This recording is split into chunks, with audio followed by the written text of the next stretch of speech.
I can see patients who have much less gradient and patients who are much more, but I've noticed that the larger the optical zone, the less the tendency to have this discrepancy.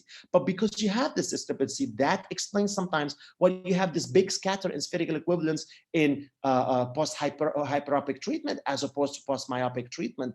And that's why it's very important always to enlarge the zone, but more importantly, to see if the patient truly regressed or not, to look at your epithelium and look over time and see if it's changing or not. If this regression is paralleling in a change in your epithelial gradient, as you can see here. So that's why I think if you're not looking at the epithelium, you're not doing refractive surgery. And that's not me, that's what Dan Einstein said. I think you might say it's biased, but the more I do my OCT the more I do my tomography based on OCT and I make it a routine, the more I discover that this is so true. Now, again, if you're a refractive surgeon and a true refractive surgeon, you're not going to let yourself just do DALK for keratoconic patients. You're going to try everything before you get to DALK. So you're going to be putting corneal ring segments, do cross-linking, do topography or corneal waveform guided, and even phakic IOLs, and probably everything one African Costco 7 calls the quadruple procedure. I mean, you can do some, all, whatever, but you definitely have treat keratoconus as a refractive discipline, more than just pure hardcore cornea. And again, if you look here, by just doing regular tomography, you can diagnose haze and you can follow up on haze, especially post-cross-linking. You can look at the demarcation line and see how deep the cross-linking was. And you could look at corneal ring segments and see how deep they are as well. So there are so many things that you do from your routine tomography, not just looking at anterior float, posterior float, or curvature. Like for this specific patient, for instance, do you think the patient came and told me, well, I've had cross-linking before, but I'm not sure. I think I had laser at the same time. And I was like, did the patient had PTK with cross-linking, or he had a topography guided PRK or corneal waveform guided PRK with cross-linking? That's important to find out. He has a good demarcation line, as you can tell here, but how can you find out? Again, by tomography using OCT, you can. If you can take a quick look, there is one sign that is so pathognomonic, and you can tell that that patient didn't have any kind of PRK or PTK. Now, that sign would be the Bowman's layer, as you see here, the bilaminar layer of Bowman's membrane. And you can look and scan through, it's there. So that's the importance, again, of OCT here, not just looking at the anterior float or posterior float. I'm going to put two quick cases to illustrate how we use the OCT. That's a case that presented to me not a long time ago, actually. And the patient had a trauma in her eye, and she had LASIK done about 15 years ago, somewhere in another country. I have no history about that. And as you see here, it was a rubber band, so the flap was torn. If you see my cursor here, this was where it's torn, and the flap was all lifted. I repositioned everything and told the patient there's a risk of epithelial ingrowth, and followed the patient for 5 days. Everything was fine. Gave her an appointment 7 days later. So about 11 days, the patient comes with this sudden picture. So central epi ingrowth, and as you see here, temporal from where the flap was dislodged. So I thought maybe central was from the incision up, maybe this from the flap. Wasn't sure. I looked at the slit scan by the slit lamp, and I'm like, okay, but these kind of look pretty superficial for me. And again, looking at her OCT tomography, as you're going to see here, and looking at the anamorphic image. And I would all encourage you to look at the anamorphic image, because it's pretty simple and it's built in on your regular low definition OCT in your tomography without having to resort to a special OCT. And as you see here, this is the flap. The flap is the black line you see here. This is the interface, I'm sorry. And those are the epi ingrowth. If you see even peripherally, it's the same. Interestingly, this is an ingrowth that went through the stroma, but not the interface. How often is that? Not often at all. I've never seen that before. But actually, that actually helped me to take the right decision, because otherwise I would have lifted that flap to find nothing. And as you see here, again, on big zooming, you could see where the flap is. This is the line. It's clear all through, but even more at the periphery. I thought maybe the center was actually above the interface and the periphery was from the interface, and maybe it started deep and went and migrated, because I could see something like that. But what I saw here is actually no, everything was above the interface, as if it was in the flap. Of course, the periphery was kind of deep, the center was kind of shallow, which I can target with my PTK. So I decided to go ahead with PTK, put mitomycin. Hopefully mitomycin would kill those epi ingrowth at the periphery a little bit. They would be now shallower than I did my PTK. And that's what I did actually. I'm not gonna put the video, have the video, but because I'm trying to decrease all the data here on Zoom, but I did a PTK, a trans-epithelial PTK, applied mitomycin C for 45 seconds. And then this is what the patient, this is the picture 1 month after, nothing, clear centrally and peripherally. This is central and this periphery, there's nothing, no epithelial ingrowth, nothing. I did not relift the flap. And that's really great. I could not have done that without an OCT. And that helped me really make the right diagnosis.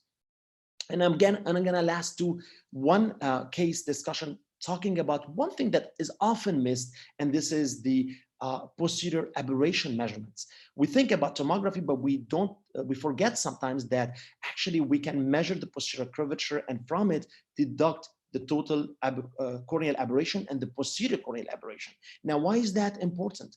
Again, I'm going to show this case, and that's going to be the last case. So this is a case post cross-linking with haze, as you see here. The patient is 20/40 plus.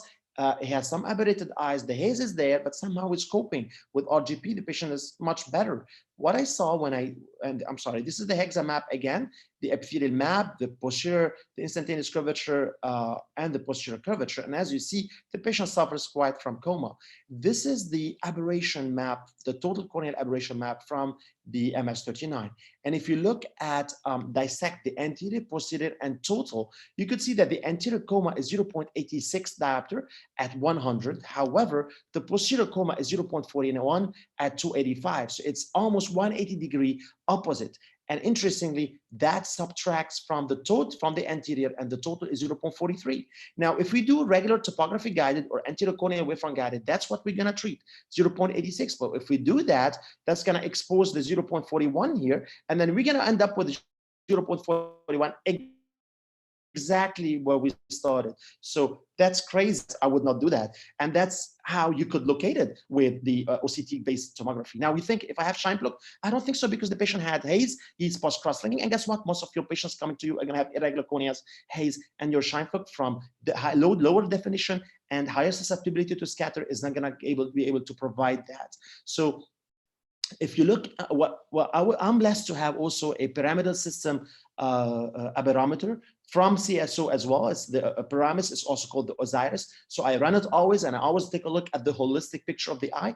And when I saw here is actually the ocular higher order coma. The total coma was 0.46 on 92, was almost the same as my total corneal coma. So now, because I don't have we don't have yet the technology of total corneal customized treatment, I can do ocular. The patient luckily had big pupils, and I have a higher definition ocular aberrometer. So I treated ocular higher order aberration, because that would end up treating only the total sum of the anterior and the posterior curvature. And sure enough, that's what I went ahead with ocular wavefront guided transepithelial PRK. And what I got is actually pre-op this topography, post-op this topography, instantaneous curvature. And one would say, yes, you still have some a little bit of cone down there, some coma is in there, yes, but take a look at the aberration, which is more important than your anterior surface. And as you see here, the anterior higher order coma was 0.39 at 103, but the total higher order was almost 0. And again, the posterior didn't change, it was 0.44, exactly negating the anterior higher order aberrations. And that was really nice, because what I learned from Bruce Allen and from many others, that actually the posterior compensate always from the anterior aberrations, because they sit on a negative meniscus, notably coma. And if you try to treat total higher order aberration ocular, you will end up saving around between 30 and 44% less tissue, because you don't have to deal only with the anterior, and because the posterior negates some of the anterior. Now, again, this might not be feasible all the time based on the pupil, or based on the type of aberrometer you have, or the type of severity that the keratoconus has. But it's nice to keep in mind and keep ocular wavefront guided on the armamentarium together with topography guided. And again, this is to illustrate this anterior and this posterior curvature, and they both contribute due to coma diametrically opposite. And finally, ocular wavefront guided is on the armamentarium, but again, wouldn't be nice also to have total corneal wavefront guided treatment, and that is possible only with OCT, because with Scheinflug, it's garbage in, garbage out. You have good, acceptable measurement, but you cannot rely on it in very irregular eyes, the very eyes you need to treat. So finally, as a conclusion, we know that OCT does things better than Scheinflug, and there are many things that OCT does that Scheinflug does not. And that's why I think it is important in your routine, out-of-the-mill tomography evaluations, pre-op, post-op, and all levels. Thank you. Thank you very much, Dr. Shadi. Amazing as usual. Actually, you highlighted a lot of aspects regarding using the MS39, be it the OCT itself and the epithelial mapping. Now, we have a question from one of the audience. How thick was the PTK done at the first case? So he means, what was the depth of the PTK? Yes, the epithelium was actually down to about 100 microns. So we went all the way to 100 microns. The flap was about 130. I guess I remember about 105. So I went 105 to remove completely the central epi ingrowth. The peripheral ingrowth was deeper because the flap was deeper. The flap was about almost 150. But we're using mitomycin C. Interestingly, I could see the epithelium the first day. I could not see them 3 days out, completely disappeared. As you see also with the photo. Sorry. Now, what about the refractive outcome? Because we know that the PTK may cause hyperopic shift. So what was the refractive outcome? First, here, the patient, what we do is we do a very large optical zone. So for me, when you use very, very large, I use the Schwind Amaris and I can use very large optical zone. I don't have much of that outcome. Two, we have transepithelial, which means we account for the epithelial thickness also peripherally because we treat more on the periphery. But more importantly, I do smoothing, and I learned that from Paulo Vinciguerra. So I do fluid masking and smoothing, and that's what I did actually here, and that smoothed out even more the irregularity in the center. So the patient had myopia anyway before because she was treated before, and that patient was myopic. So right now it's been almost 2.5 months, so I can't judge exactly right now, but she's still myopic. So it didn't induce much of hyperopia now, but it will be probably too early to judge. Okay, what do you mean by the very large optical zone? Up to what? 8 millimeter, for example? So I use 9 millimeter optical zone. 9. At least. Yeah, and the laser goes out from 9. It does a transition zone to 9.5. So I always use at least 9 millimeter. Yeah. Okay, that's great. With the Schwind, you can do that. Yeah. Yeah. Any of the panelists would like to ask Dr. Shadi before we move? I have a question to Shadi. What do you think? Hi. Hello. In this case, probably I would have first thought about maybe just removing the flap directly, mechanically, and then you avoid any excimer ablation. What do you think? I know that this probably is not the topic of the presentation, but what do you think is probably the benefits or risks among both options, large PTK or I don't know if you noticed, but all the epithelial ingrowth was in the flap. There was nothing. Yeah, that was the reason to remove and that's what I'm saying, because when I did it, I looked, that's what I was saying, nice to look at the anamorphic, because the anamorphic are there even if you're doing a regular tomography, not even an HD OCT. So if your technicians are busy, they're not going to do an HD OCT on every single person. But you're looking at the anamorphic, it's interesting because you see that the flap is deeper than even the peripheral ones, because I thought maybe it's feeding. And then when I started doing all my HD, I could not get any single point where the epithelial ingrowth was deeper, so it was in the interface. And that's why if I'm gonna lift, I'm not gonna get anything. I'm gonna lift, I'm gonna delay everything and I put it back. And that's why it was clear for me. And I had actually, instead of getting the patient 2 trips to the laser room, I just did it once. Yeah, well, I was meaning not lifting, just amputating the flap. Now, why would you? I mean, if you have a nice, with PTK, you can do nice smoothing. Why would you, amputate and even get suffer more? I mean, I love PTK. I think, I learned a lot from a lot of colleagues, including Paulo Vinciguerra, and I use it a lot. And I think this is kind of customized treatment.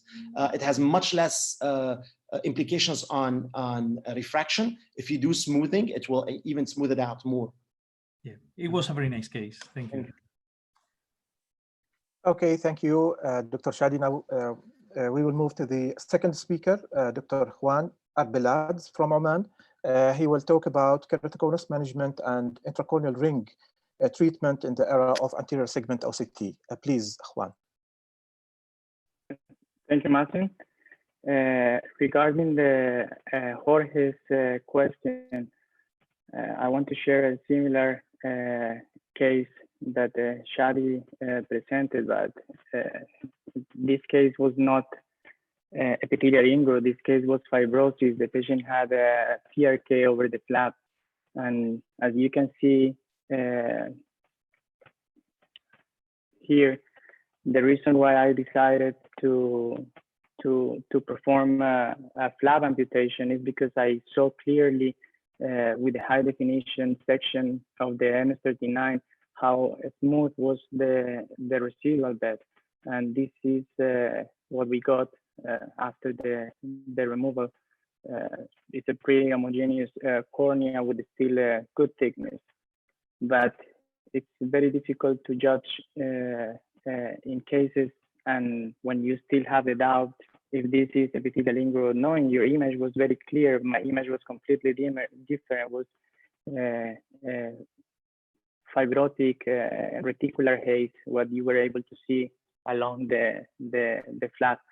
But your image is impressive to see that all of this epithelium was not in the interface. I'm very surprised to see that. Exactly. Okay. Let me just play my presentation. I will talk a little bit about the keratoconus screening. I'm not seeing my camera. You guys can hear me and can see me? Yeah, we can see you and we can hear you. Okay, perfect. Okay. But we cannot see the So the presentation. first keratoconus. Did you share the presentation? You have to share the screen. Isn't it share? Okay, let me just technical issue here. Did you click on the share screen? Yeah, but I was in the share screen of the case that I show you guys. Yes, now we can see the presentation. Now we see you. Yeah, perfect. Okay. Okay. So I will talk, as I was saying, about a little bit about the keratoconus screening software that we have available in the MS39 and the applications of the software, the Phoenix on the MS39 for the implantation and follow-up of patients with the intracorneal ring segment. So here was the initial keratoconus screening software that we have. This was published in the Ophthalmology in 2012 by Dr. Maria Arbeláez. And now we are working with Jorge, Ala, and Francesco in strengthening the software of the MS39 for the screening of keratoconus patients. Well, as we know, we already are, everybody's aware about the benefits of tangential maps over sagittal maps, but sometimes we wonder if the steepest point is the right location of the cone.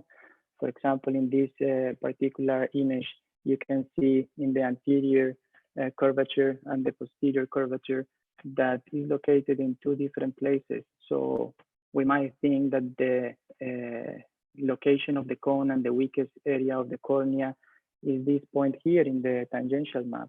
But now with the Gaussian curvature maps, Gaussian curvature maps are a little bit tricky to explain and understand. The sagittal and tangential curvature, as I was saying, is defined in meridional basis, and it ignores the orthogonal component of the curvature. And the Gaussian curvature does not present this type of approximation, and it's very useful to detect the location of the ectasia. It's axis independent. It will hide completely the astigmatism and shows the exact place of the ectasia. The best way to understand Gaussian maps, you have a normal piece of paper where it has zero curvature, But let's say you scroll this piece of paper and you make a cylinder, the curvature of this page is still 0, as you can see here in the image in the middle. But if you try to fit this paper in a spherical component to produce a positive curvature, you will see that you either have to fold or tear the piece of paper to be able to create this shape. So this is what is measured exactly by the Gaussian curvature maps.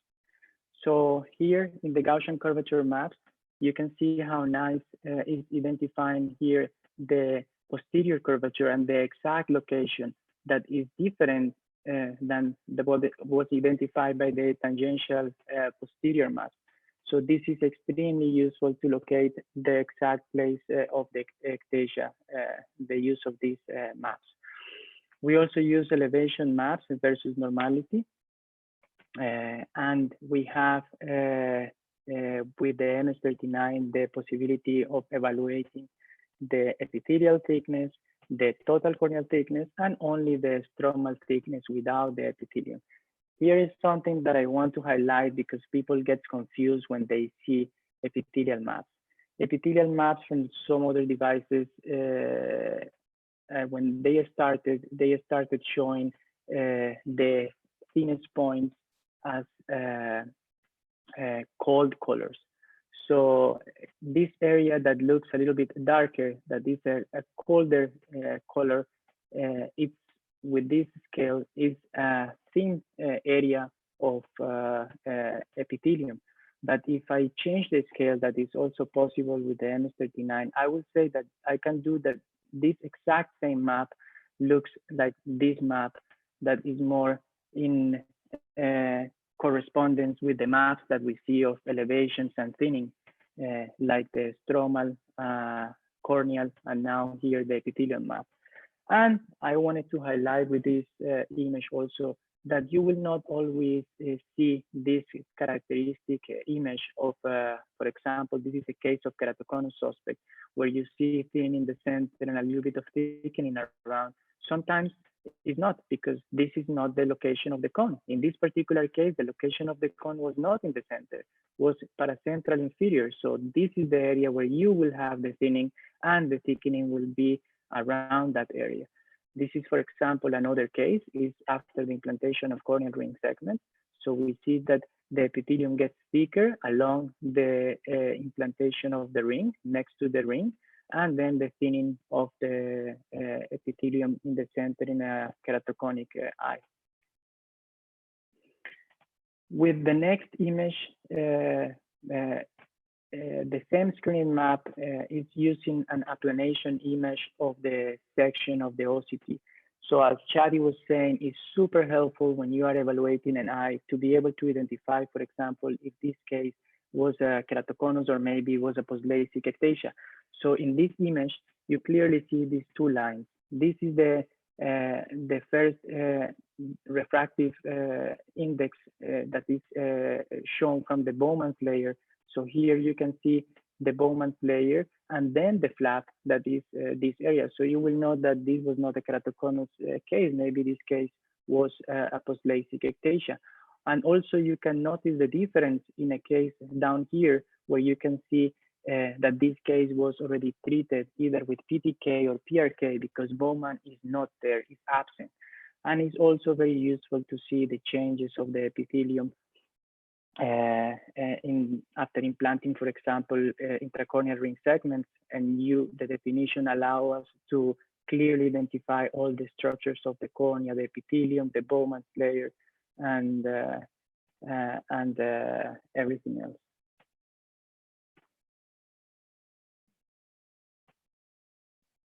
Okay. We also use the pattern deviation maps, and the pattern deviation maps show for each point the value of the difference from the average of the healthy population in terms of a standard deviation. So it's very useful to identify, because all the maps, normally the normal cornea will be thinner in the center and thicker in the periphery. But if we compare it with the standard deviations in the normal population, it will highlight the area where the cornea is exactly getting thinner. This is very interesting. The red on red map, or the red on red image, is the placebo disc image that highlights 7 points of the cornea. Each of these points are explained in this image if you want, if you guys want to take a screen capture.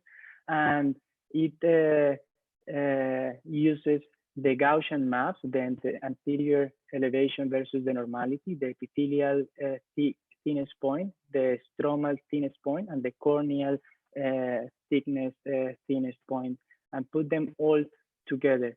In a keratoconic eye, the notable points tend to be very close together and concentrate in a very small area. But in a normal eye, they are widespread along in a wider zone.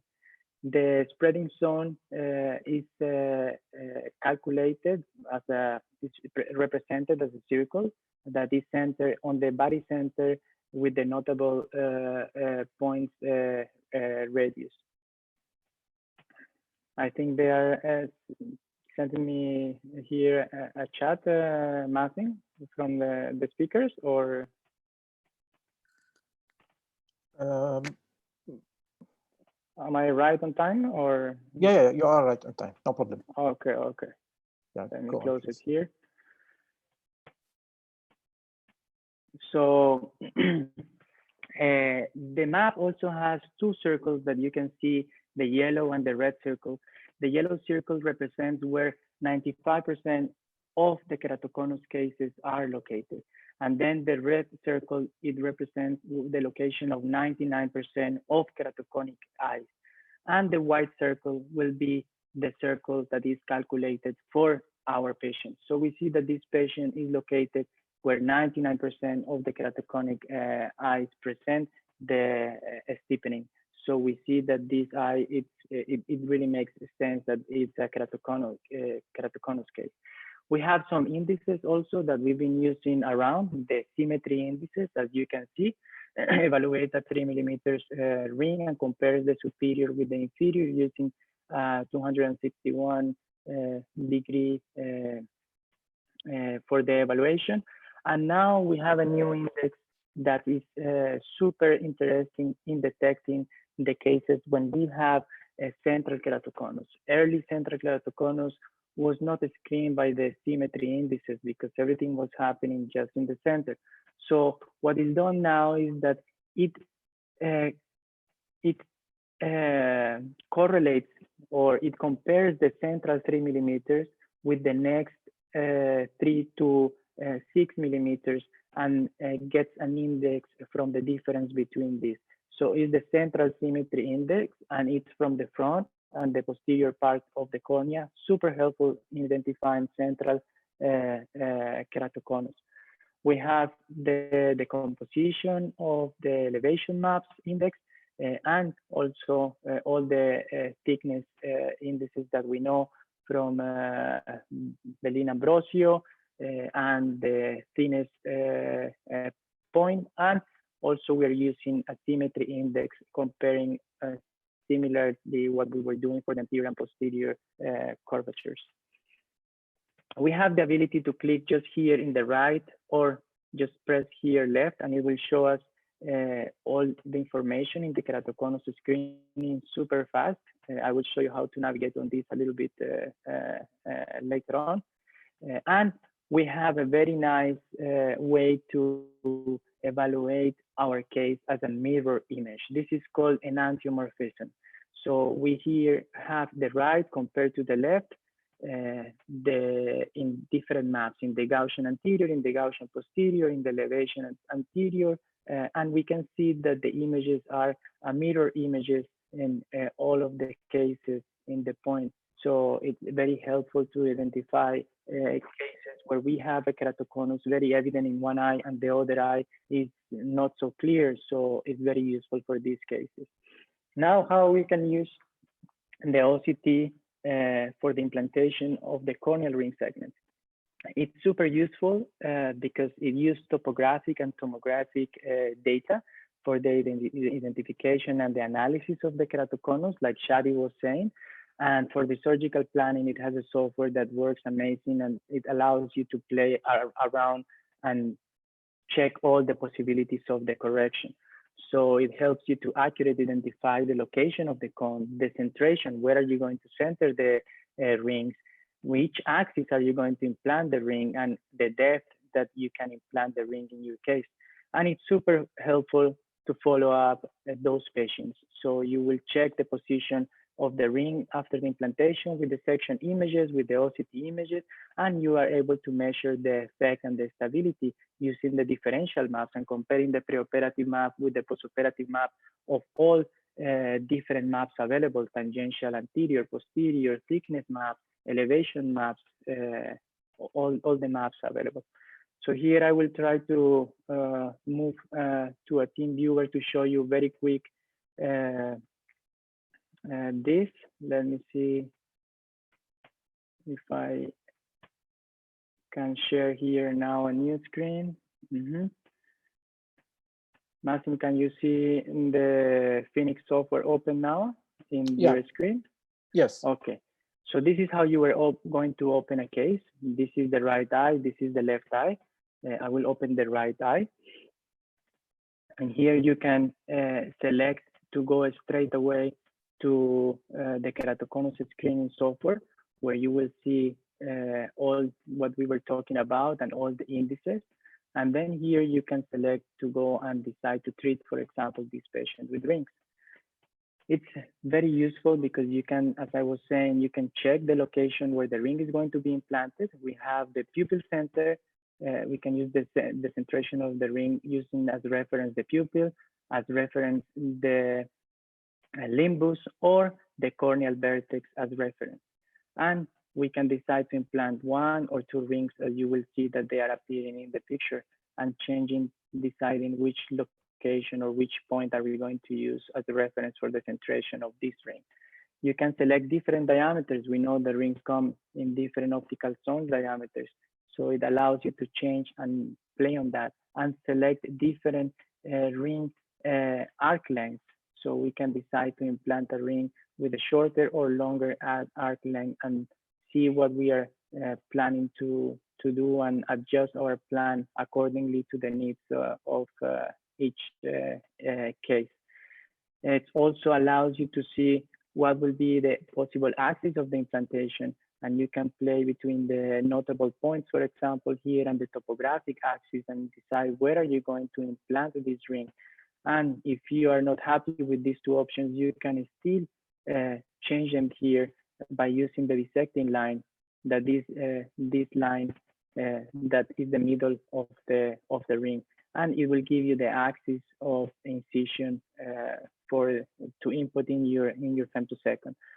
To calculate the thickness, you can select at which thickness do you want to implant, and you can see what is the minimum thickness of the tunnel, and decide if the thickness of the ring that you are planning to implant, it will be safe for this particular case, and depending on how thick is the cornea in the area of the tunnel. So it's super useful for this, and I will show you now in cases, particularly how this was done. So let me go to the presentation back again. So I will focus the presentation because all different shapes and types of keratoconus are calculated and done a little bit different. I get this question a lot. Where do you implant the rings? In which axis do you implant? And the answer always I gave is depends. So for keratoconus dog phenotype, this is using the classification of Alfonso. We always have doubt where to implant those rings. Are we going to use the manifest refraction axis? Are we going to use the axis from the topographic, the axis of the coma, or the cone location? There is always this doubt. So, and this is very useful to identify the location of the cone, as I was saying, and here with the notable points. And we see in this case that the topographic and coma are far away from each other. So we decide where are we going to implant this ring.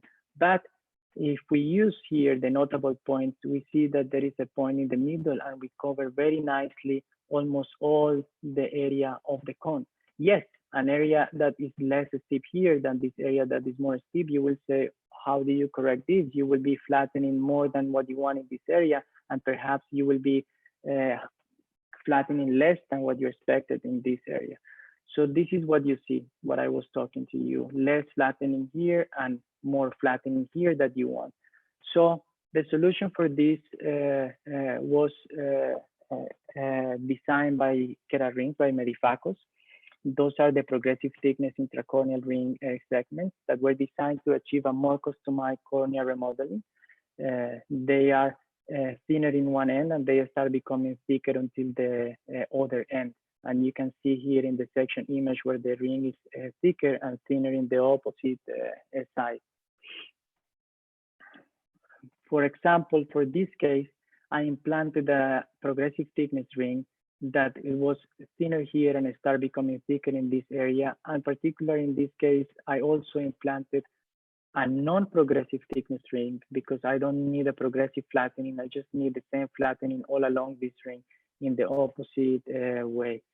And this is the differential map that I was mentioning to you. So you can see the preoperative of this particular case and the postoperative map and see the progressive flattening effect. We notice that here, this area, we achieve a greater flattening than in the area of closer to the superior temporal part.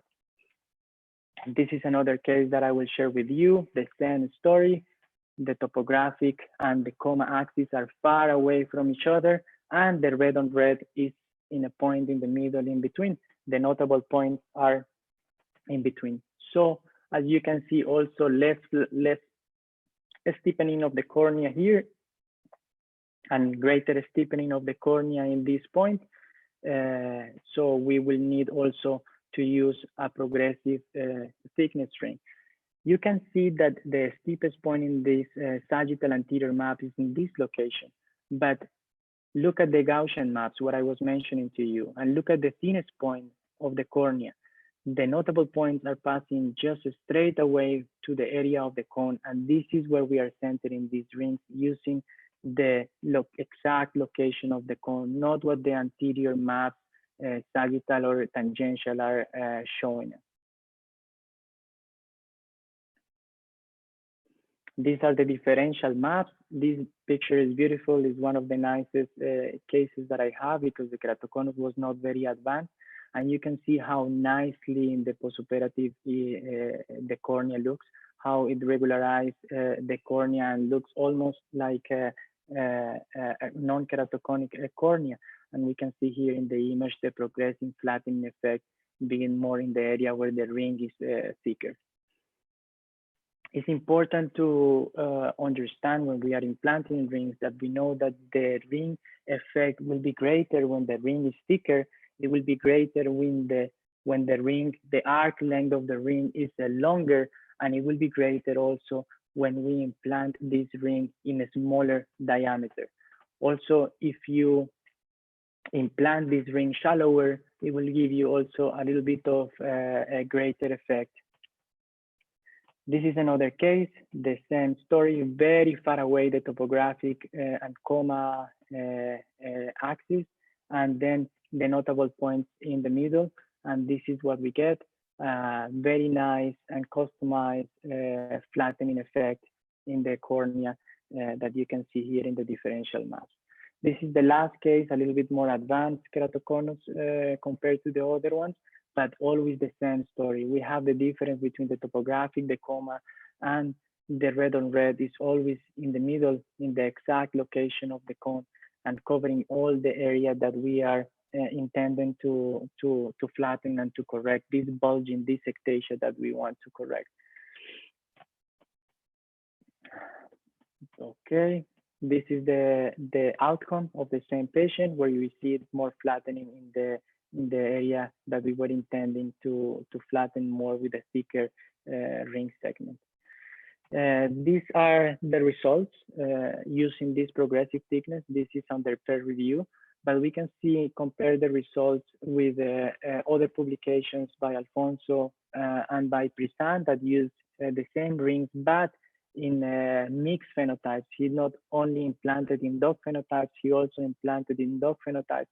We can see that the results in vision and gain of lines of uncorrected and distance, corrected distance visual acuity was more in our study. Now I will share some images for you to see another applications that we have and how useful is the section images and the high definition of the section images. This is a patient where I implanted the rings after post-LASIK ectasia. So in red, you can see the flap, the stroma of the flap. In blue, you can see the epithelium. And in green, the definition is super high, that there in green, you can see the thin film layer of this patient. This is a case number 5. This, unfortunately, the patient is still growing his eyes, and we have here to explant the ring because it was extruding. So this is the scar that is left after the explantation of this ring segment. The superior ring segment in this patient still was there. We did not explant it. So this is what you see here in the other side of the section. And this is the last case. Yeah, last case, yes, please, because okay. Time. No problem. This is the last case. This is a case where rings were implanted after penetrating keratoplasty. And we see that the ring was implanted in the incision or between the recipient and the donor, but is not causing any dehiscence or any problem here in the flap in the graft junction. Thank you very much. Thanks. Thank you very much. Yeah. Now, there is a question to you, Juan. All these cases were accompanied by cross-linking, and when you did it, this is one of the audience. Okay, yes. We treat all the the keratoconus patients that we implant rings, we treat them combined with cross-linking. It's not simultaneously, it's sequential cross-linking, and we do it after 6 months. This has an explanation, is because the changes, especially the topographic changes after implanting corneal ring segments, are seen even up to 6 months of the implantation of the rings. The visual acuity changes are just going, but the outcome is going to be, it will be shown around the 3 months postoperatively, but topographic changes is still happening during the 6 months postoperative. So this is the reason why I do the cross-linking. We have exceptions like kids, people younger than 18 years, especially these very young kids of 13 years old, 12 years old, that we do implant also for intracorneal ring segments.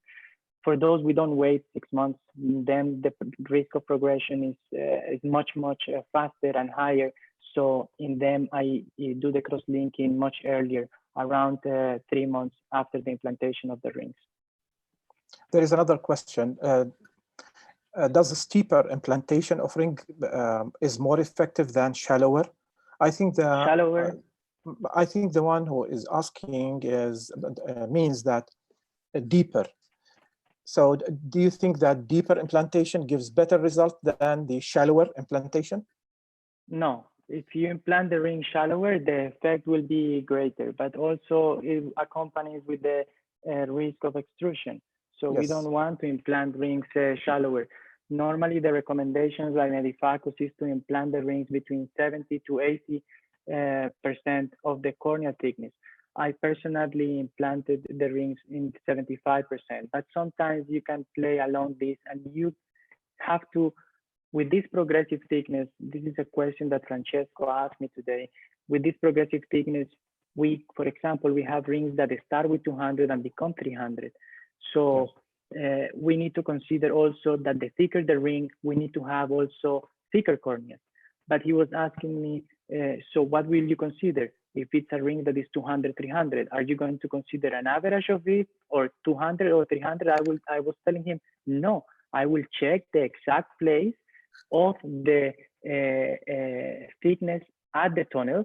And if the thickness of the tunnel is very low in the area where it's 200 and I am still within my safety parameters, I will calculate it for the 200, because you need to check is where is going to be the 200 and where is going to be the 300. So not an average, check the exact location where the cornea is thin, that you can do it very easy with using the software of the ring software of the MS39. Yes, thank you. And I would like to comment about this point, about the depth of implantation. We have to take into consideration that most patients with keratoconus, they have dry eye, they have rubbing eyes, so they are exposed to extrusion of the rings. So it should be as deep as possible, following the guidelines, and to avoid such complications. Great. Can I add a comment here? Yes, please, Shadi. So what I also am afraid, deep rings at the same time, as one said, sometimes they lose some of their effects. Sometimes they have intrusion, especially rings that are triangular in shape, because the patients rub their eyes a lot.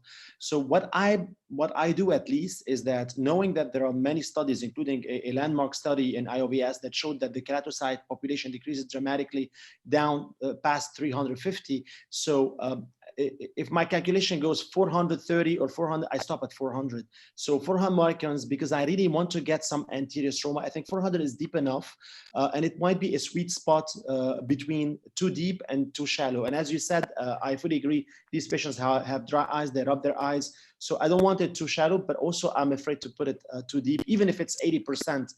So I try to, 400 will be a sweet spot between effect or not. I don't know if the rest of the panel would agree. Yeah, fair enough, Shadi. Thank you. Yeah, with very thick corneas, as Shadi was saying, if the calculation is saying that my 80% is 460, I will not implant the ring so deep.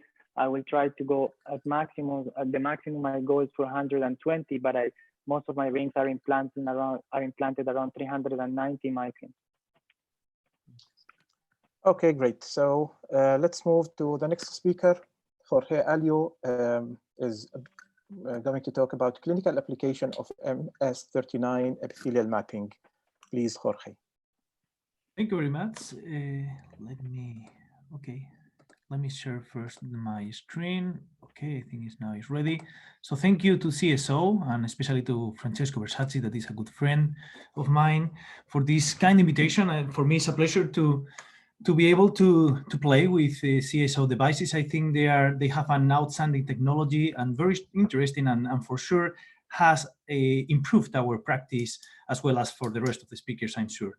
So in this talk, probably I will take or repeat some points that have already been pointed out, or and likely on the next talk we'll also probably repeat some of the main concepts, but I think it's very important, and probably one of the main advances of the MS39 and modern anterior segment OCT technology is that it is able to provide the epithelial imaging and the epithelial thickness maps.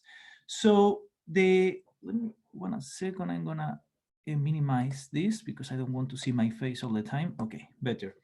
So as has already been discussed, Reinstein in 2009 already introduced the relevance of mapping the corneal epithelial thickness for keratoconus screening, because it was already known the compensatory effect of the corneal epithelium that is able to mask mild underlying stromal surface irregularities by thinning over the hills and becoming thicker over valleys. So basically you cannot have a normal anterior surface, a normal anterior keratometry, but actually have an underlying problem that if you are not taking into account the epithelial thickness map, you might consider normal a cornea that actually is abnormal and pathological.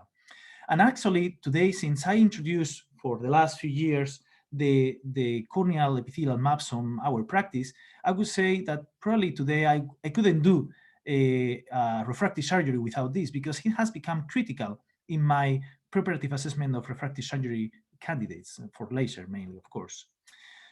because, and this is probably one of my best examples of this, no? If we don't see here, if we remove the epithelial map and we look at only the usual maps, the tangential and sagittal anterior, the corneal thickness and the posterior elevation, we could say that probably this is actually normal. It's true that I agree here, the posterior elevation, it has some subtle changes, but I would say that here, if I only see this and the other eye is normal, I would do a LASIK here. But then I saw the epithelial map, and the epithelial map, it already it was already demonstrating some focal thinning here in the inferior sector of the cornea. So this is normal, or is just an artifact, or is abnormal, and or an artifact of the epithelial thickness map. And actually, if we go to the left eye, we see that the left eye has a keratoconus, inferior symmetry, posterior elevation, and an obvious thinning of the epithelial map over the area of asymmetry. So actually, this was not a normal cornea, it was an abnormal cornea, and the most sensitive map was the epithelial thickness map. It's true that it's already known that the most sensitive maps on the corneal topography are the posterior elevation and the epithelial maps for keratoconus screening. But here I would say that, but my only concern was regarding the epithelial map when I saw it, and by the fact of looking at the contralateral eye, it was confirmed the diagnosis that this is not a normal cornea, it was actually an abnormal cornea. So the MS39 is a device that combines all the advantages of the Sirius, the Placido topographer, with a high-resolution spectral domain anterior segmental CT, and then is able to provide a more accurate measurements of elevation, curvature, and refractive power of the whole cornea, including anterior and posterior cornea. And among pure anterior segmental CT devices, the MS39 provides the highest axial resolution, and only a few of them actually provide this technology, like combining topography and anterior segmental CT, because today we, as the phones, we like to have in our phone all possible options to pay, to phone, videos, etc. So I think the future is obviously to have the highest technology and the broader technology in a small device that is able to do so many things, and not have our room and our practice full of a lot of machines that only do one thing. And probably this is the way how it's pointing out the future, but only a few anterior segmental CT and topographer devices combined are available in the market, and the MS39 is the one that is actually today still providing the epithelial thickness map, because not all the devices as Anturion is providing epithelial maps. So of course, this will change in the near future. And the MS39 is not only able to provide the latest generation topographer and epithelial map, but also if you combine it with the Osiris, you can have, as Sadi already showed us, the very useful ocular waveform aberrometry and other applications that probably are not the topic of this presentation. So in this presentation, I will focus in what is the relevance of imaging the epithelium, not only the maps that are, as well as we have seen, are very relevant for the keratoconus, but also the proper image itself, because in the last update of the MS39, then they included an anamorphic image of the corneal image. So basically what this is about.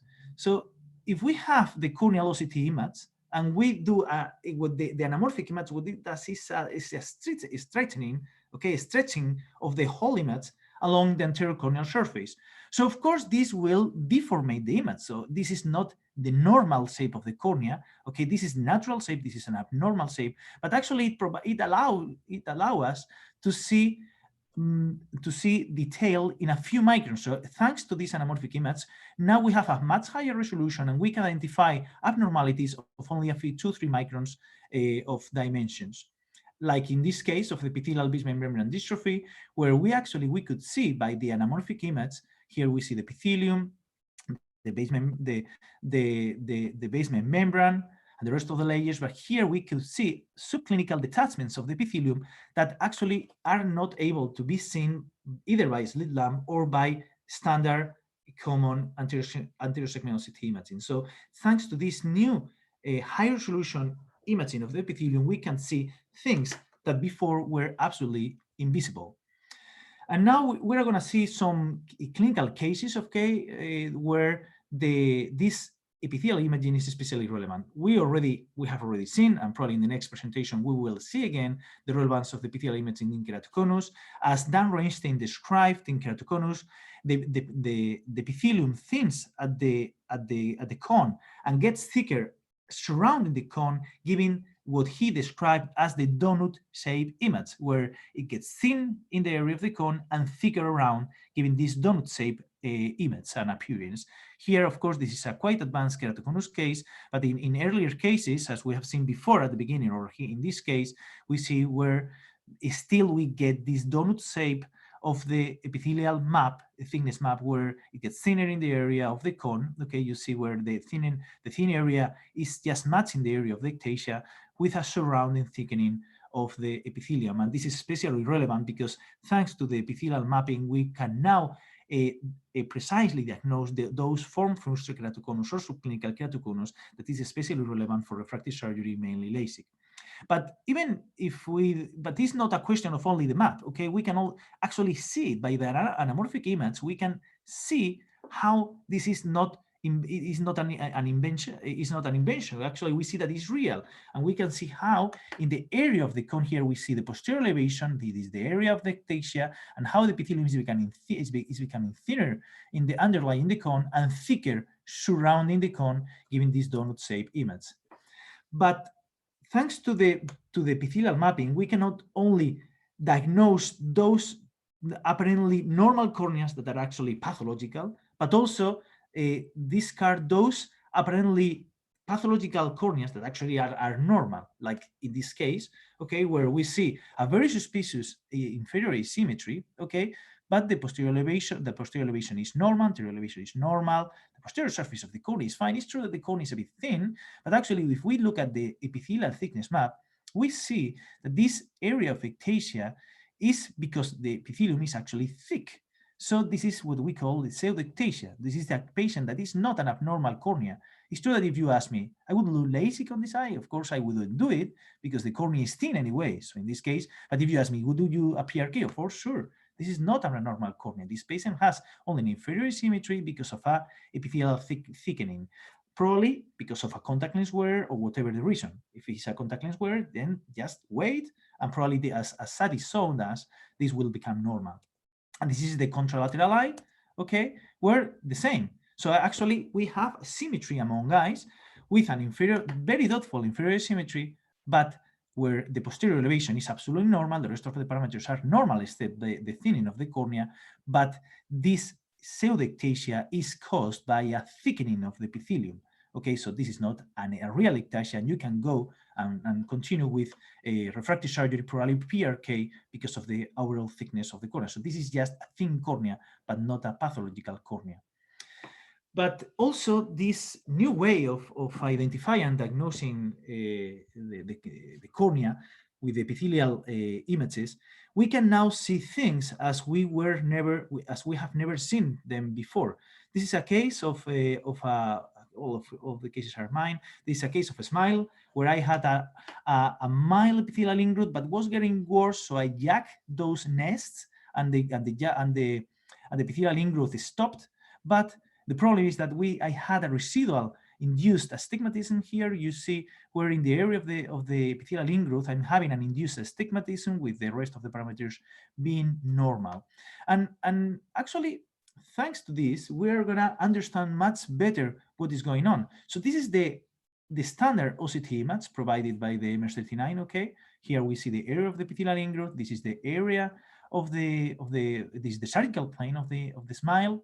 But if we do the anamorphic image, we're gonna much better understand what is going on. And what is going on is here, okay? So here we have the epithelial ingrowth. The problem is that it's a bulkulation, okay, that is pushing the stroma upwards and downwards, okay? And this is here, you will then now exactly understand why there is being an induced astigmatism, okay? Because there is a bulkulation that is pushing the stroma inducing astigmatism, and here you see how well is precisely seen the sagittal plane.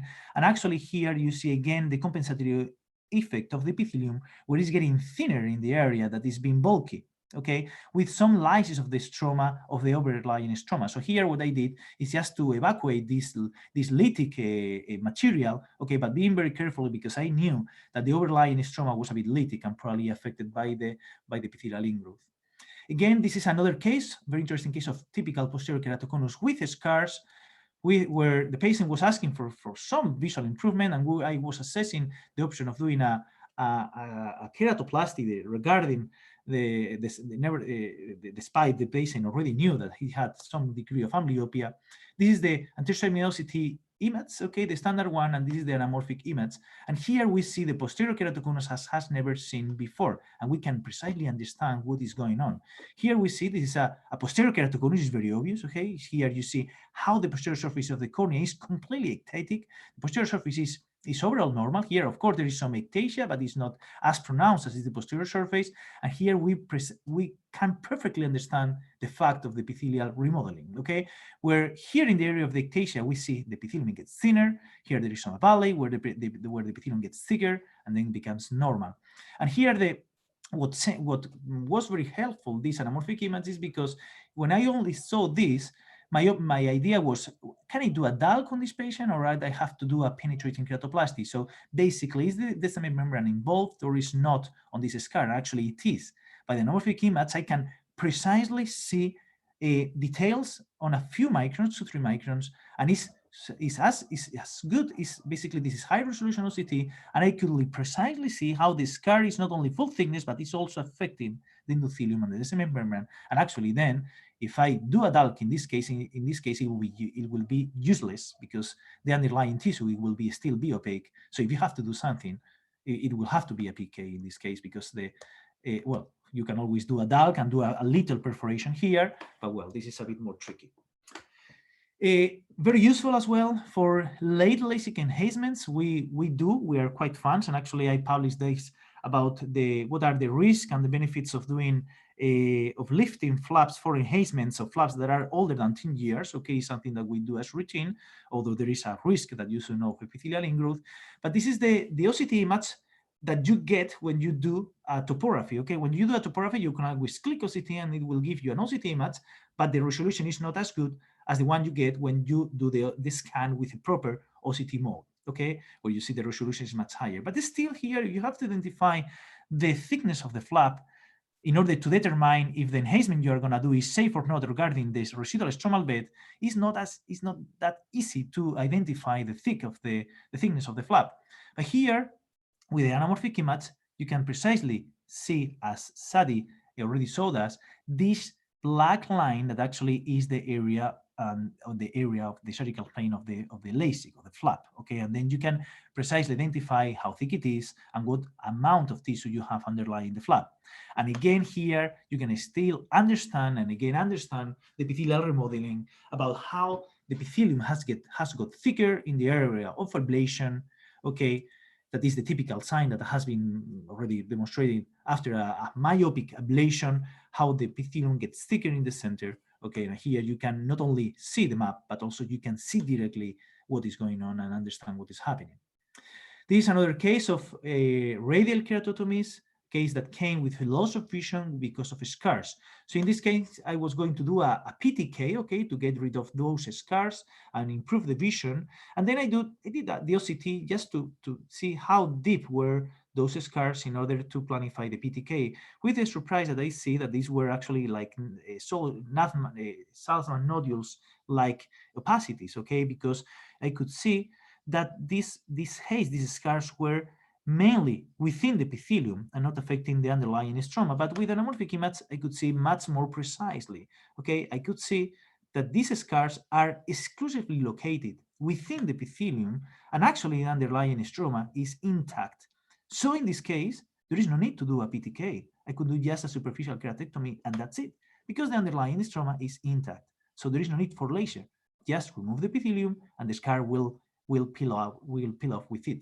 Okay, and this is the topography, the usual topography of an old radial keratotomy, where if you are not familiar with this, what you see is the similar anterior tangential anterior like in a all myopic LASIK with a central flattening and a quite significant spherical aberration here, but with the difference that the corneal thickness is normal, is not affected, because here you are not ablating any tissue. Here there is some decentration, okay, it's an old RK with the posterior lesion. So basically in RK you have this donut shape in the anterior and the posterior surface, because in LASIK you only get it on the anterior surface, but never on the posterior surface, and unless you have the post-LASIK ectasia, okay? But here you have this donut on the anterior and the posterior with no loss of tissue, okay? But here now with the anamorphic image, you can not only see the map, the color map, but also understand how in the area of the keratotomy, the posterior cornea is becoming elevated, okay? And then you can directly see this posterior elevation in real. And this is the last case, okay? It was a quite surprise of this is a case that I had just a month before the COVID crisis. This is a case, this case presented to me because of a pterygium, and as you can see on the slide line picture, this is not a pterygium, okay? It's very suspicious of ocular surface squamous neoplasia, okay? And on the epithelial map, then you see how the epithelium is getting thicker in the area of the lesion, okay? But in these cases, before everybody used to do biopsies, okay? But Carol Karp is a person that has probably changed this field because of the description of the signs of the OSCCN with high resolution OCT, and these signs are thickened epithelium, hyperreflective epithelium, and abrupt transition from normal to abnormal epithelium. Okay, these three signs were described with high resolution OCT, but now thanks to the development of OCT, with commercial available OCTs, now the resolution is so good that it's able to provide and show these signs that actually, if you have this, you don't have to go even for a biopsy. You can make the diagnosis. Here you see how in the MERS39 OCT image, you see the three signs of thickened epithelium, hyperreflective epithelium with an abrupt transition zone. But actually, if you go to the anamorphic image, see how beautiful is the image, and the OCCN has never been seen like this before. You can perfectly see this abrupt transition zone from the abnormal dysplasic epithelium and the normal epithelium. How is this transition zone so perfectly seen and understood, where the epithelium, the carcinoma is thickened, the epithelium is thickened, obviously thickened, and hyperreflective. And thank you very much. Thank you very much, Jorge, for this informative lecture. Actually, we learned a lot from you, and there is a specific question to you from one of the audience. Do you think that the epithelial mapping is more sensitive than the posterior elevation in detecting early keratoconus? Well, one important thing to take into account in the epithelial mapping is that it could be easily artifacted.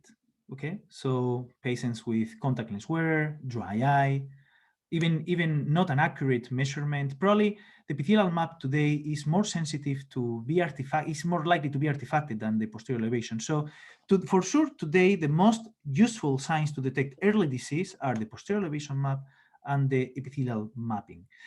It's true that the available literature about the epithelial mapping is still not as broad as the one we have with the posterior cornea.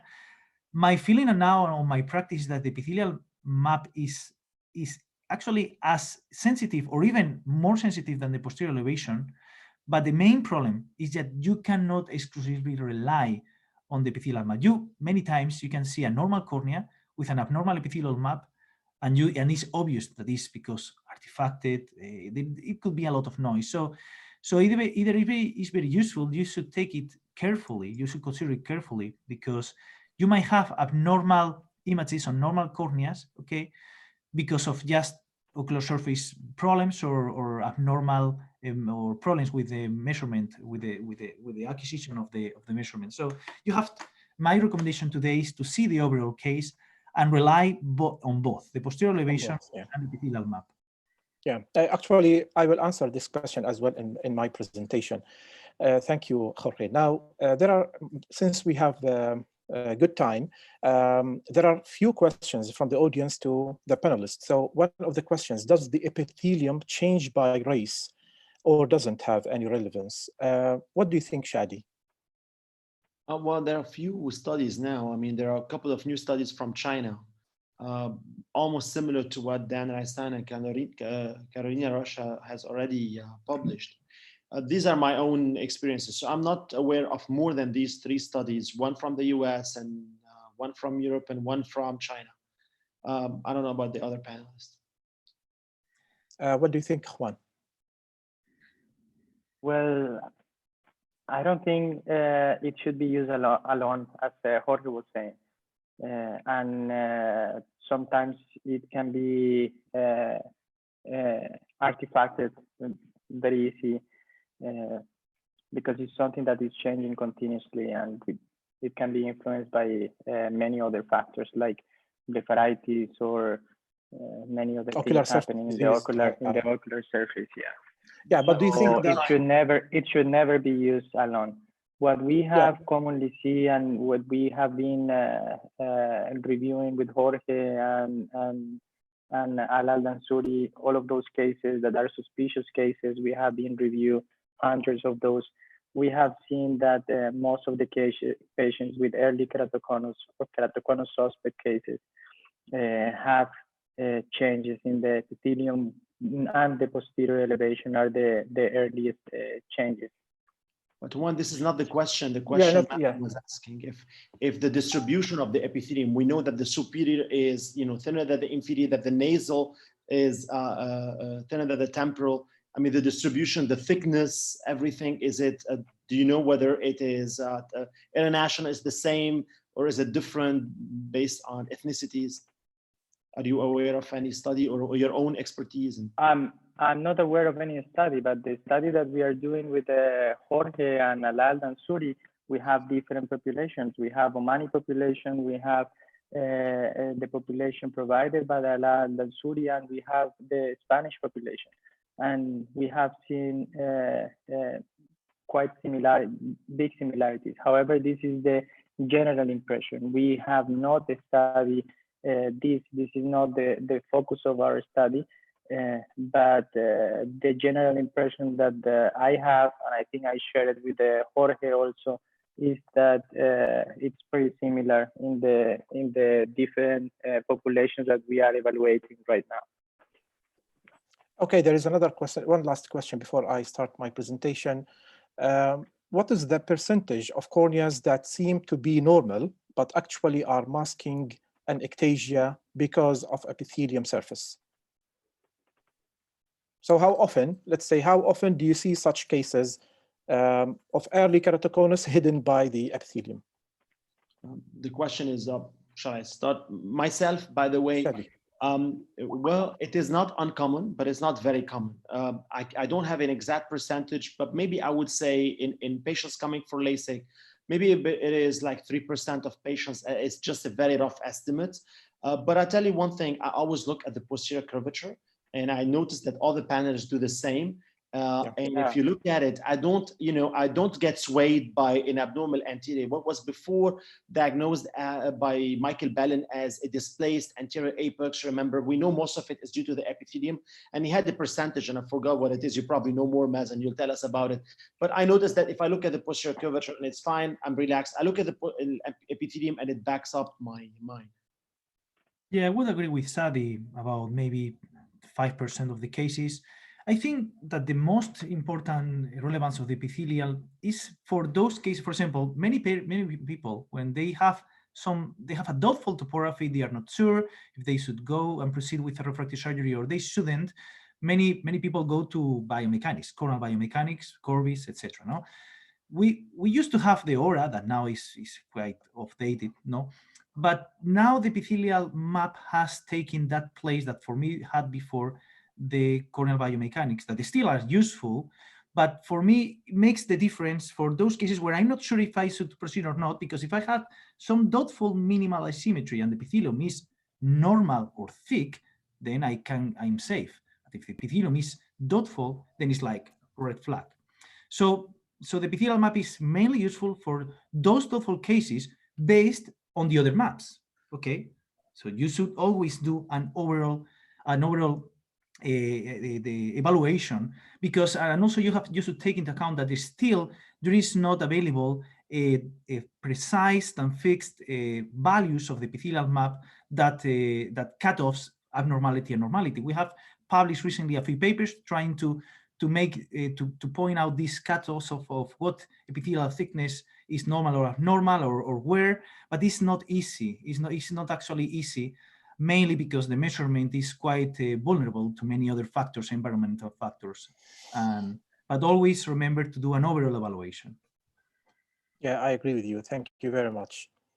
So if you allow me to go to my presentation, and of course we will have sufficient time for discussion later because my presentation is not that long.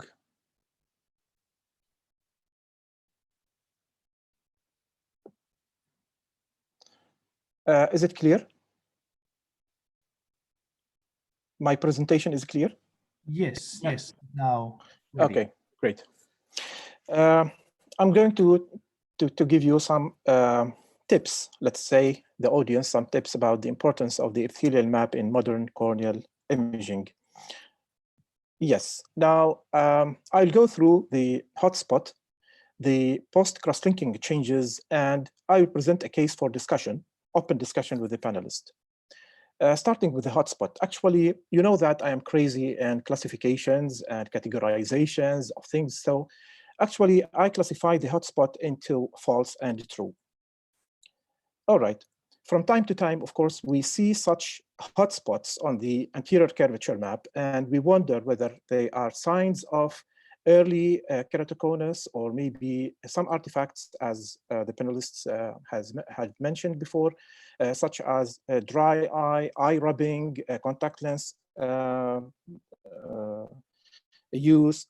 So first of all, we have to exclude, when we see such a hotspot, we have to exclude factors that may lead to artifacts or false findings, let's say, like using contact lenses, misalignment during taking the capture, large angle kappa, tear film disturbance, including excess tears and dry eye, corneal opacities and pathologies, previous corneal surgeries, bad or let's say inadequate exposure to the camera, and pregnancy.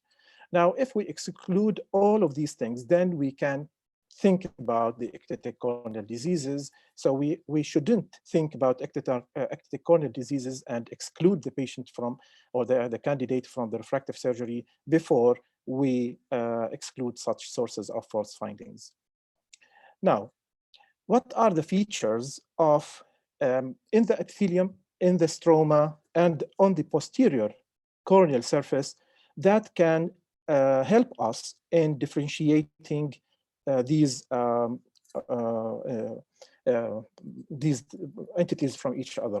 Now, for the anterior surface, we have to study the elevation, we have to study the epithelium, we have to study the stromal elevation, and we have to study the posterior surface by using both the posterior elevation map and the posterior tangential map. And we will see why we should see the tangential map always. It is not adequate to depend on the posterior elevation map. But before we start, we have to know the properties of the epithelium that have been mentioned before by the colleagues, that the epithelium fill the gaps. So this is the case of corneal scar, and the epithelium fills the gap. So where valleys are there, the epithelium will thicken, and when there are mountains or hills, the epithelium will thin. As you see, this is an example, very good example of the epithelium remodeling of the anterior corneal surface. If you look at these two parts, you will see how thick the epithelium is, covering the very irregularity under the surface. In addition, the epithelium thickens over the intracorneal rings. As you see, this is the same picture of the previous OCT. And in addition, the epithelium, because of this property, there are some clues that we can get benefit of in diagnosing early keratoconus. We know that the epithelium thins over the cone and thickens over the flat area, which is usually over the cone, such in this example. This is a case of post-myopia, because after myopic ablation, especially if the zone was very small, as Shadi mentioned before, that the thickness, the epithelium will thicken. and this will cause loss of effect. In addition, we can see the same in the hyperopic treatment, where the ablation is peripheral and the epithelium fills the gutter or the ablation zone and causes loss of effect. Actually, there is an agreement between the epithelium and the stroma. The stroma says to the epithelium says to the stroma, if you steepen, I'm going to thin, and if you flatten, I am going to thick. So it is not related to the thickness of the cornea itself, but it is related to the curvature of the stroma. So this is an example. This is a stromal elevation, as you see on the left, and the epithelium thickness. Because there is an elevation in the stroma, the epithelium thins in order to hide this elevation, so that you will see on the anterior elevation that there is almost nothing. There is a scar. As you see, in the scar, usually we find shrinkage in the cornea, and you will find that the cornea is flat. So because the stroma is flat, the epithelium is going to thicken. So as you see, this is on the left side, you will find there is like a flattening in the stroma. In the middle, you will find a thickened epithelium, very thick epithelium, in order to hide. And as you see, the anterior elevation is very smooth. So what are the features of the ectatic corneal diseases based on these changes in the epithelium, anterior stroma, and the posterior elevation? We all know that any ectatic corneal disease will start from the posterior surface. There will be an irregularity, or will be outbulging of the posterior elevation or posterior surface, let's say posterior surface. After that, when the keratoconus progresses, then this will transfer to the anterior stroma, and the stroma will bulge out as well. And this can be shown on the elevation, the anterior elevation map. The stromal elevation. The stromal elevation will be shown on that one. And whenever it increases, then the epithelium will be affected, of course. But as I said, it will thin in order to maintain a very regular anterior corneal surface. Now, whenever this increases more than the capability of the epithelium to compensate for that, then there will be irregularity on the anterior corneal surface. So whenever we see anterior corneal surface irregularity, it means that the irregularity in the anterior stroma is severe enough to go beyond the capacity of the epithelium to compensate for it. So what are the epithelial changes in the ectatic corneal diseases? We have focal thinning, we have inferior superior asymmetry, radial thinning, and generalized thinnings. So these are the patterns in the epithelium that can characterize the ectatic corneal diseases. This is focal thinning, as you see here, and this is inferior superior thinning or asymmetry in the epithelium. This is another type of inferior superior asymmetry, and this is the radial thinning in the epithelium. And this is the generalized thinning. There are stromal changes in the ectatic corneal diseases characterized by the inferior superior asymmetry, as in this case. So whenever we see this, of course, it is not, we cannot depend on only one sign. We have to correlate with other signs, but this is one of them. Now, what about the posterior surface changes? As I mentioned before, we have to study both the elevation and the tangential map. In the posterior elevation, usually in ectatic corneal diseases, we see such patterns like bulging or island protrusion, outbulging. And on the tangential map as well, we can see such hotspot. But why we have to study the tangential posterior? Because in many cases, the tangential posterior starts showing changes or asymmetry before the posterior elevation map does. As in this case, as you see in the bottom on the left, the tangential posterior, and in the middle, the posterior elevation. So as Dr. Shadi mentioned before, that This pattern in the posterior elevation can be seen when large angle alpha or large angle kappa or misalignment during taking the capture. So it is not characteristic to keratoconus. So it's better. So we have to study the tangential posterior. So to summarize, the changes in the ectatic corneal disease starts from the posterior surface and goes to the anterior surface. So whenever we find epithelium changes and posterior surface changes, then we can say it is ectasia. This is a case of keratoconus, as you see here. This is the sagittal anterior. There is a hot spot, and there is inferior superior asymmetry on the epithelial thickness map. And there is as well an island on the posterior elevation.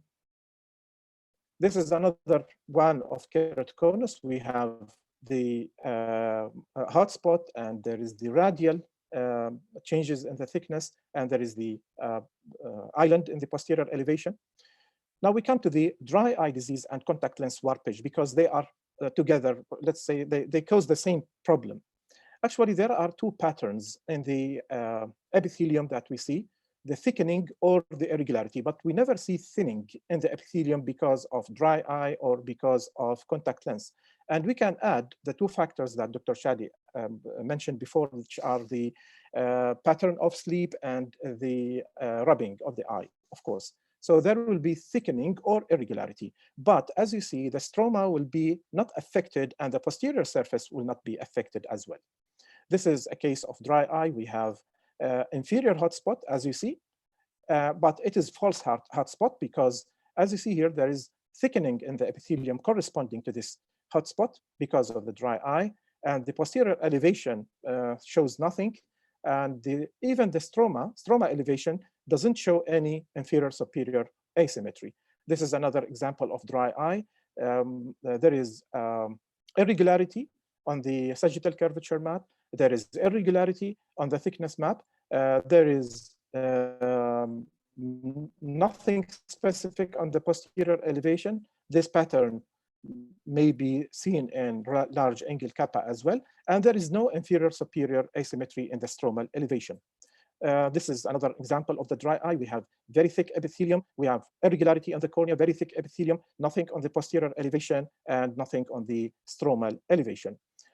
This is a case of contact lens warpage. As you see, there is a hotspot on the sagittal curvature map, and there is a thickening of the epithelium rather than thinning, and there is nothing specific. As we see, there is this pattern, which may be because of angle kappa, and there is no inferior superior asymmetry on the stromal elevation. So to summarize regarding this part of the presentation, that whenever we see an irregularity, we have to study the epithelium and we have to study the posterior elevation. Whenever we find the changes on both, then yes, we can say ectatic corneal diseases. Otherwise, it may be something else like dry eye or contact lens warpage or rubbing of the eyes. Now we come to the other part, which is post cross-linking changes. I want to present this case. This is a case of cross-linking done, as you see on the left side of the, on the right side, and on the left side is after, right side is before, 6 months apart. This is using the anterior elevation.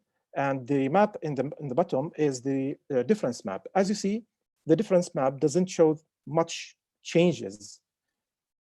But if we look at the tangential anterior as well, before and after, and the difference map, we can see there are few changes, but it is within fractions of the diopter, 0.6, 0.44. So nothing significant. But if we study the epithelial map, as you see, before the epithelial map and after the epithelial map, look how much regular the epithelial map, and it is getting thicker after the cross-linking because of flattening of the stroma. Because as we said, when the stroma flattens, the epithelium thickens. So if you look at the map in the bottom, you will see that there is thickening in the epithelium. So one of the clues that can reassure us that the cross-linking has worked is epithelial thickening. because sometimes we cannot see this effect by using the elevation map or the tangential map, as you saw in the previous 2 slides. And the other map that's perfect to show the effect of the cross-linking effect is the refractive equivalent power. This is before and this is after, and you can see at the bottom, the difference map, very good or very significant change, -5, almost -5 diopters of the refractive equivalent power of effect of cross-linking, flattening effect. So in this particular, on this part of the presentation, I would say that if we want to follow the patient with cross-linking to monitor the effect, to monitor failure of the effect, then we have to study these 2 maps, the epithelial map and the refractive equivalent map, rather than the tangential and the elevation. The last part is I'm going to present this case and open the discussion, and I will ask the panelists what to do for this case. I didn't do anything for this case. I'm just asking because I want to learn from you. Now, this patient had LASIK and she came back. She is not happy because of high order aberrations, actually, not because of residual refractive error. And this is the 6 or the hexa maps. As we see that there is very thick epithelium. It is about almost 100 or maybe 100 and more.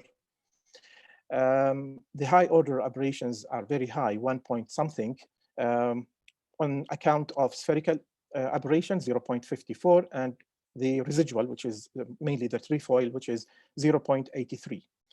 The comma is high as well, 0.4. So the patient is suffering from the high order aberrations.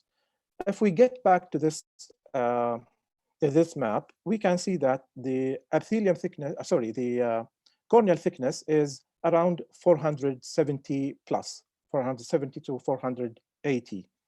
Now we go to the OCT. If we look at the OCT, we can see that the flap thickness is 100 something, 104. So most of the flap is epithelium, as we see here. So this is the map again. The epithelial map is very thick, but it seems that most of the flap is epithelium. And the patient is suffering from high order aberrations. So what to do?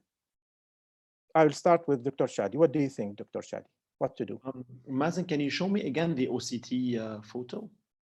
Yeah, sure. Asim, I think the first thing you need to do is to check the identification of the epithelium, because this map, it doesn't appear to be taken from a 10 millimeters topography or from a high definition section. It perhaps is from a 16 millimeters and the quality is not so good. So it's very difficult to see it in this map. Perhaps the Phoenix software identify wrongly the epithelium. This is my first impression before going and checking everything else. Exactly, that's why I asked about the OCT, just to make sure to understand if we can see what from the flap and the epithelium. It's hard to tell. For me, I can see as if this is the bounds up, and I feel that the epithelium should be thinner than what it is. So I see that the Bowman's membrane is up. Exactly. So the epithelium should not be 100. It should be maybe less than that. It should be maybe 60 or 50. 60. Yeah. Yeah. It should be 60.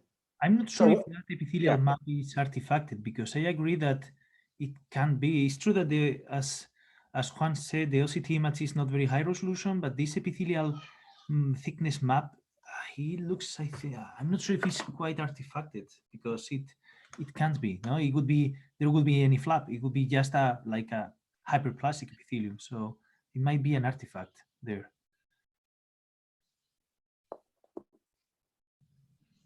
Hello? Yeah.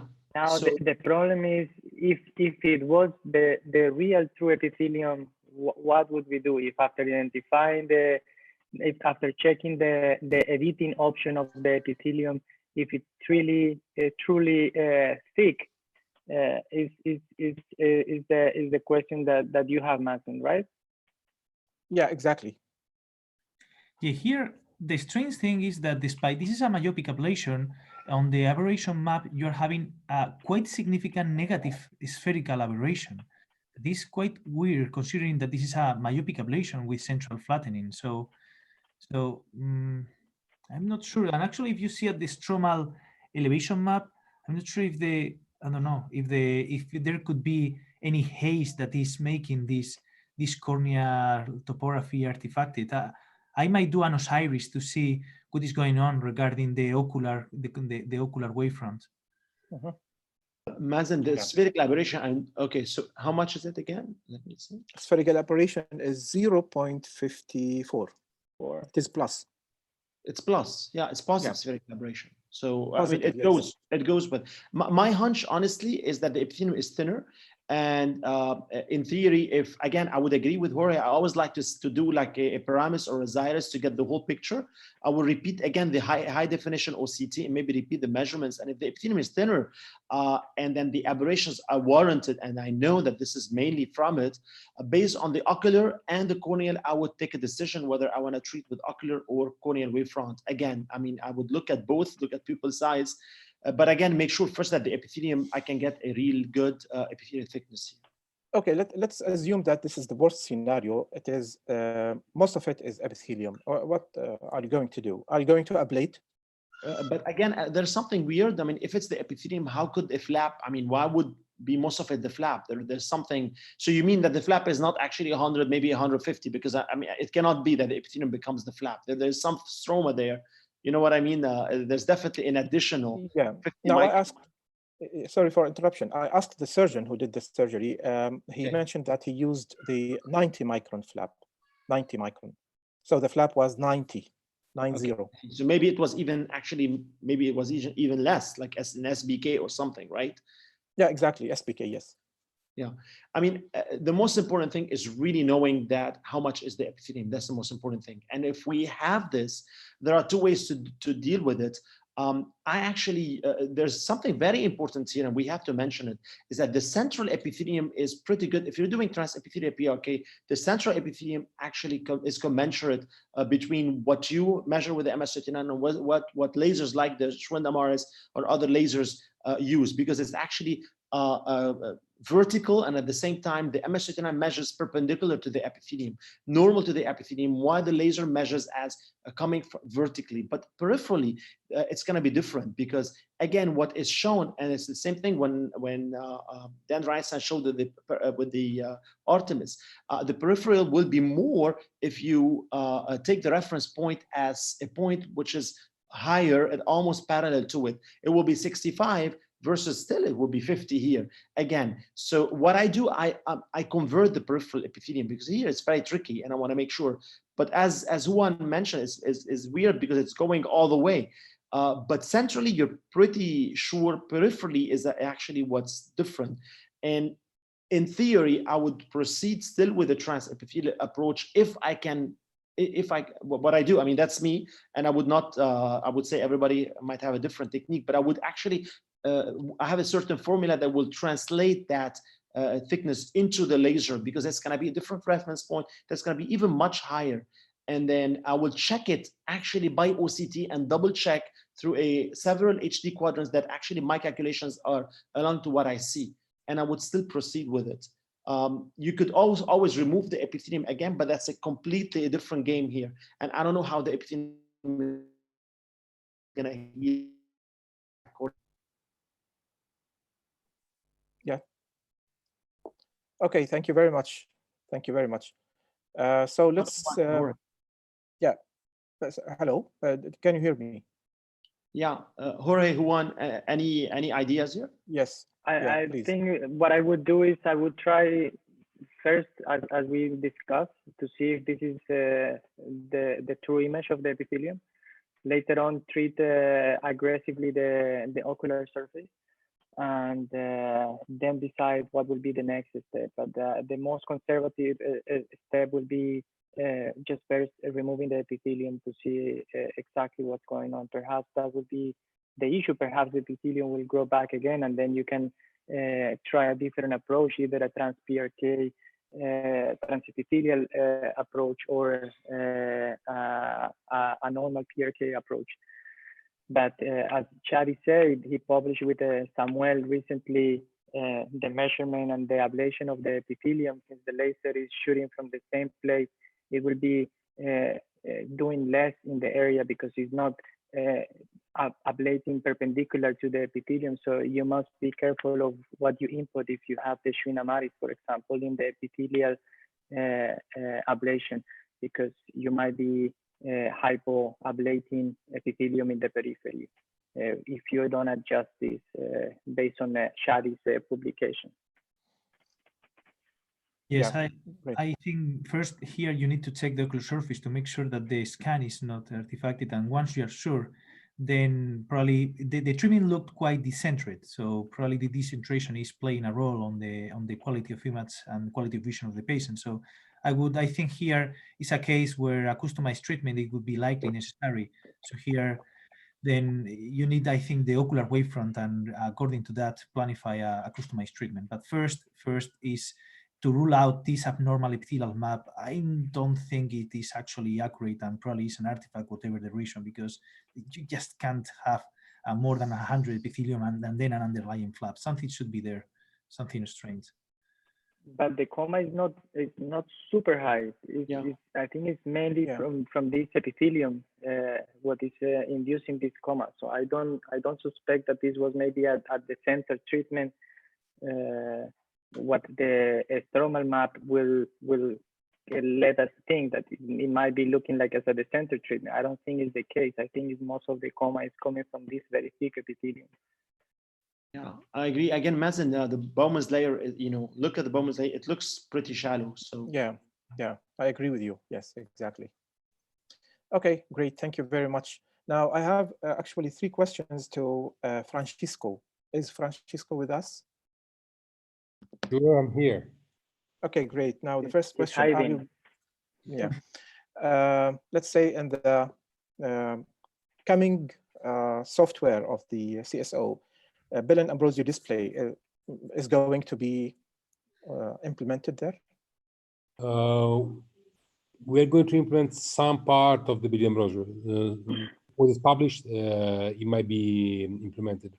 For sure, we already implemented the Renato Ambrosio chart, the one showing the progression of the thickness. And if you look at the presentation of Juan, you already seen it.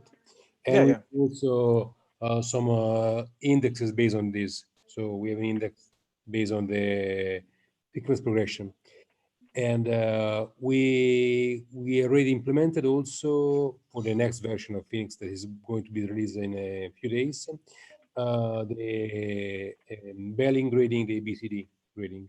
So, exactly. That's what I wanted to ask you about, the ABCD Bellen staging, keratoconus staging. Great. It's one of the way of staging of the keratoconus that we implemented into the version 4 of the software.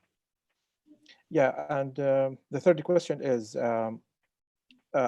let's say, we know that there are formulas of the IOL calculation in the machine, the software, but what about the axial length measurement in the next generation?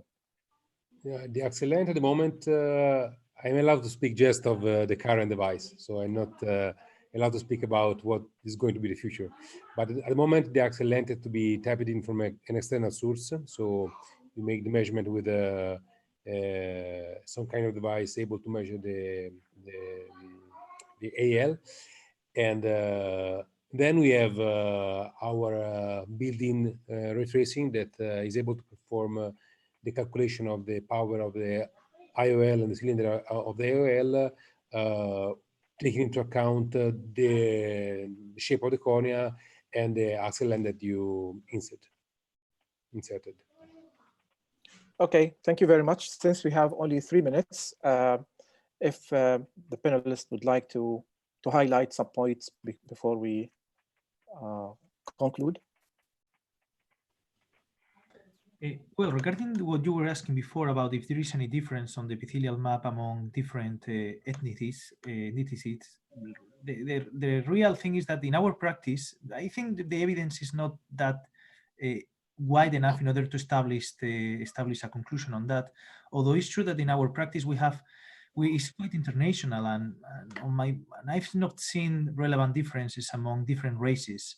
So probably all that we have discussed on these talks probably applies to everybody. No, I think the differences are more inter-individual, about the different persons within the same race could show quite important differences, but not because of the race, just because of the different people and different persons.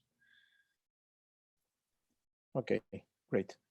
Thank you very much. There is a question from the audience that says, my clinic has an MS39 and a pentacam. Is there any need to use both of them during refractive screening, or can we just rely on the MS39? In other words, is there anything the pentacam does that the MS39 cannot? I want to have the feedback of you guys, and then later on I'll tell you my experience. Actually, I avoided this question to avoid any commercial or financial interest. So let me ask you the question, Juan. What do you think? Well, I have no financial interest, but either in Oculus or CSO. But even since before having the MS39, we stopped using the pentacam. Before, we used to do pentacam and scout for every single patient. Since we got the Sirius and the keratoconus screening software was developed, we stopped using pentacam and scout for all of the patients. We were just using the Sirius. Now, with the capabilities of the MS39, I personally don't see any need of the pentacam. I don't know if you guys prefer to answer privately or something, but I would love to know your opinion also. Let me try to answer to this question, even if I'm not the right person to answer to this question.